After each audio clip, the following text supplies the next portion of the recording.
Look at this. This is coming from here and across and down. I don't know how the deer's going to get across today. Probably not going to. Man, that's crazy. I knew we had a lot of rain because it just did not stop all night.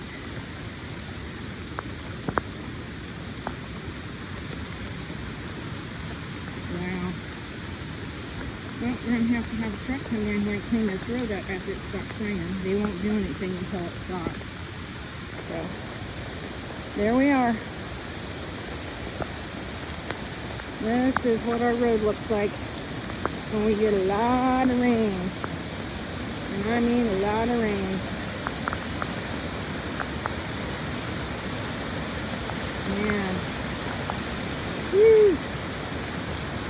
Lord have mercy. I don't want to get too close to the edge of that.